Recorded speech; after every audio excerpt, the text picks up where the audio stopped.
Good morning, afternoon, or evening, everyone. Today, I'm going to be covering the Tier 9 Premium Destroyer that's available in the Research Bureau, the Paolo Emilio, for fresh look. Now, funnily enough, Paolo Emilio was my first ever ship review.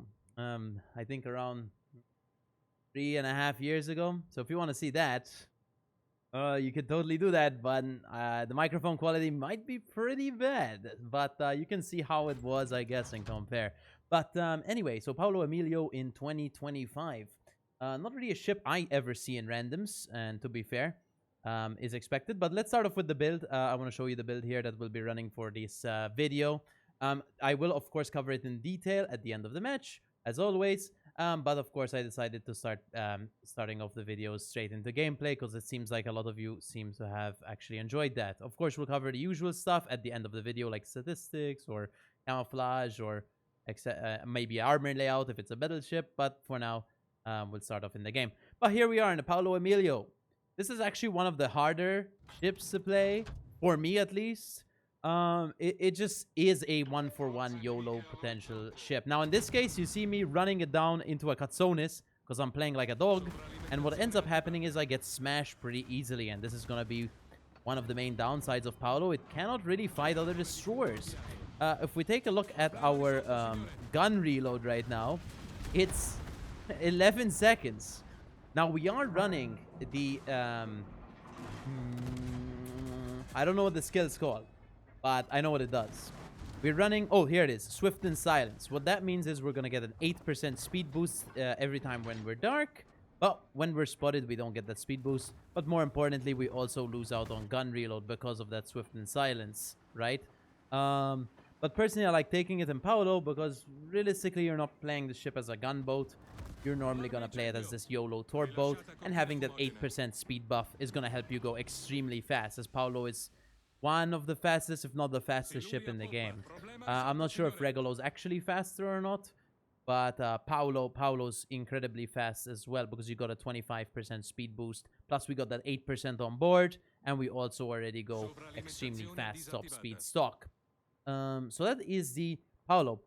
What does it do? It has these torpedoes, as you can see on the side here. We've got, I think, a launcher of 4, 4, and 4, so triple launcher. So we got 12 torps in total. What they're gonna do is they have, I think, 23k alpha damage, which is extremely high. And what that means is you can kind of just walk into people and dev strike them. As you see, though, the range is only 6 kilometers. They do go 70 knots, though, and the reload is around 1 minute 30 seconds, a bit longer actually, 1 minute 40 seconds. So now you're wondering, wait, so this ship is literally meant to 1-for-1 YOLO play? Yeah, actually. And I know that may seem a bit cringe, and it is. It is what it is, you know. It's a ship designed quite a long time ago. I wouldn't say it's very useful for team play. Personally, I prefer the Adriatico because at least you have gunplay and you can use the guns.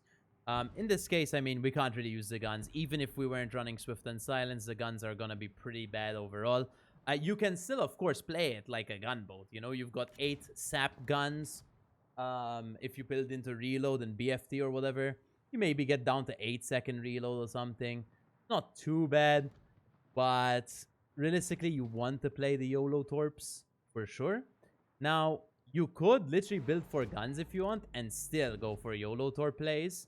And that's probably the best hybrid build I would say you could do, is building for guns regardless.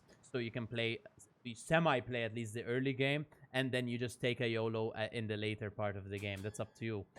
Paolo's #1 enemy, though, are radars, of course, and hydros. It's going to be a big problem for the ship. That, as you can see, I'm very scared of the Schlieffen just running it at me. But you can kind of avoid them as long as you know what ships have hydro. Now, we do have an A gear in the B cap. So we need to kind of thread the needle between the Schlieffen hydro and the A gear hydro. But we're totally going to be able to. We get 1 torpedo on his nose. Unfortunately, it looks like it was saturated. So we only got 11k damage there. But look, I'm sure you guys have noticed what I'm eyeing here. The double AFK. Well, no, not really AFK, but the double divisioned up Richelieu on the 7 line. That's my goal right now, to get there. Now, unfortunately, we do get spotted a bit early here by the A gear. So So that is going to inform the double Richelieu that I'm coming, which means they're going to have a bit of time to prepare. And I'm only 11k HP, so they could probably punish me if they wanted to. But here we are. So we're going to get spotted around here. We're going to take a smoke screen, and we got that fuel smoke. So that's pretty good. Now, funnily enough, when Paolo actually came out, you used to actually be able to outrun the smoke. And you used to get spotted. But of course, they fixed that. And as you can see, we're able to walk up to them dark. And this is kind of what you want to be doing with the Paolo, is running up to people invisible, torping them, and potentially trying to get out. Now, if we did have full HP here, this would actually be a pretty easy play because they're Richelieu, so they don't really have rear turrets. I launched one set at Dassault here, which I believe is actually a type of aircraft. The one on him. Unfortunately, we hit him on the back, so I didn't actually dev strike him. So we saturated his back there. But the other one, as you can see, instantly dies. And we dev strike him. We try to retorp the Dassault here. There is a small lens there, so I'm trying my best to stay alive from him. He's not really aiming at me right now, so I'm chilling. But I'm gonna just run away full speed and try to go dark. And that's the goal. The Richelieu goes behind the rock, and I'm able to go dark. At this point, though, unfortunately, I have no idea what else I'm gonna have to do here. Because even though I lived, there is an A gear in B. The Hydro is gonna be a bit of a problem. And, well, the Richelieu seems to be... Well, he's gonna die, so we're gonna at least have that. But unfortunately, in terms of team position... We don't really have a too good of a position. I will end up taking the B cap here, or at least attempting to. And you'll see. We try to shoot this Richelieu because we have that big sap alpha. We do get Bounty Hunter because he was a bounty. I don't know what that actually gives us, unfortunately, but I'm sure it's something pretty cool. Yeah. I like having the speed here the whole game because it gives you 8% speed buff the whole game. Now, is it that good when it comes to actual gunplay? Unfortunately, no. Now, you guys must be wondering, why the hell do I have Dazzle? Well, I don't actually recommend Dazzle that much. But this is kind of one of those builds where I'm like, I want to try it out on the Paolo. And I kind of like it because it kind of makes a bit of sense because you're running this extra top speed buff with the 8% top speed. Plus, you have Dazzle, so if you get spotted, their dispersion is worse on you, so they're going to have a harder time killing you, maybe. You know, you could say, well, actually, they'll have an easier time killing you because, well, because if they aim bad, you know, their bad dispersion will actually hit you more often, which is true. So Dazzle isn't really something you want to be taking, I think. But maybe it does help, maybe it doesn't. In this case, you know, I don't think it helped that much. And I think you should spec into maybe something else, potentially even Torp Reload or Torpedo Speed or... And that's kind of it you could do. Now here I made the big mistake of sitting out wide instead of turning straight into that rock and maybe trying to run down the Des Moines. Realistically, we're never running down the Des Moines because if I try to get out of this rock towards him, we just die. And also, well, you'll notice, yep, here it comes. There's an Utrecht, so even if I went for the rock, I'm still radar spotted and he just bombs me if I'm on the rock. Which actually he does when I'm in the open anyway. And that's how I end up dying, unfortunately, you know. But, you know, it happens. There it is. For personal score, we ended up doing 136,076 damage, 17 shell hits, 9 torpedo hits, 2 kills, 4 floodings. We got Bounty Hunter and Devastating Strike for achievements. Team score, we got 815 base XP, which is pretty low. Detailed report, 61k on Richelieu, 54k on the other Richelieu, 12k on Schlieffen, 6k on the Katsonis. Katsonis, by the way, did 10k to us. So we traded actually pretty badly, I guess. But remember, we do have nerfed guns. And credits and XP, this is the outcome on a loss. For my commander build, for the Paolo Emilio, we've got Preventative Maintenance, Last Stand, Survivability Expert, Dazzle, Concealment Expert, Adrenaline Rush, and Swift and Silence. I was going to call it Brisk. Equipment, we've got Torpedo Tubes Mod 2, Concealment System Mod 1, Prop Mod 1, Torpedo Tubes Mod 1, Engine Boost Mod 1, and Main Armaments Mod 1.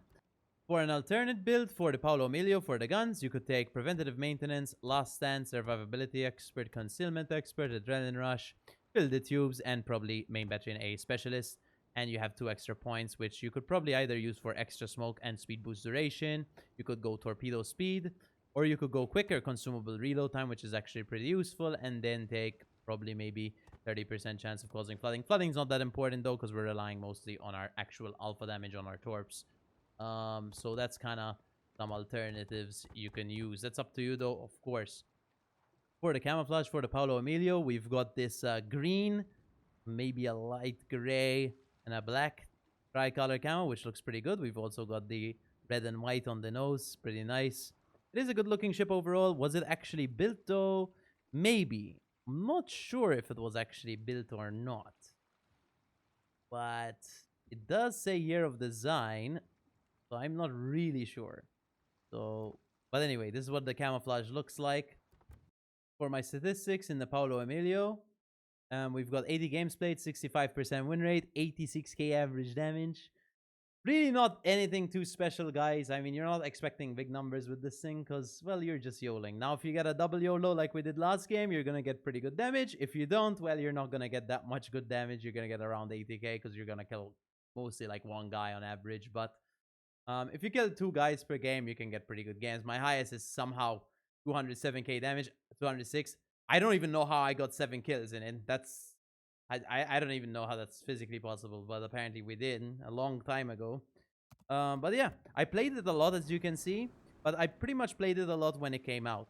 And that pretty much ever since I haven't really played it. I played it recently now for this video, but that's pretty much it. I just realized there's some deck chairs on the back of this Paolo Emilio.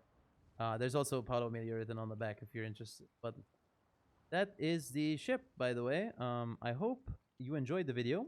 That's pretty much it. For the price, by the way, if you're wondering, you click on the armory and you let it load. If you have the Research Bureau unlocked, you're going to click ships and you're going to find it around here for 43,000 research points, making it the cheapest Research Bureau ship in the game. Does that mean it's worth it, though? I don't think so. Personally, I don't think it's a worth it ship. I think it's funny. Like, okay, you can YOLO people. But, like, apart from that, it doesn't seem like it's anything too good. But that's pretty much it. I guess Armour Layout, it does have this 60mm side plate. But that's it, I guess. And most of it is covered in 19, so most destroyers are going to pen you anyway. But yeah. What do I think? Do I recommend it? Not really. I don't think you should get it unless you have a lot of research points. I just think there's more fun ships to play in the Research Bureau. I think Paolo Emilio, unfortunately, gets pretty boring after a certain amount of games. So, especially nowadays with all the additions of, like, the secondary battleships with Hydro or improved maneuverability, you're going to have a pretty hard time dealing with those things. And it does get pretty boring pretty fast. But that is the Paolo Emilio. I hope you enjoyed the video. Do let me know what you think of the Paolo Emilio, if you have it or if you don't have it, and what you think of it. And if you enjoyed the video, please leave a sub, a like, and a comment. I would greatly appreciate it a lot, as it helps out the channel greatly. But anyway, I'll see you in the next video. Big fan.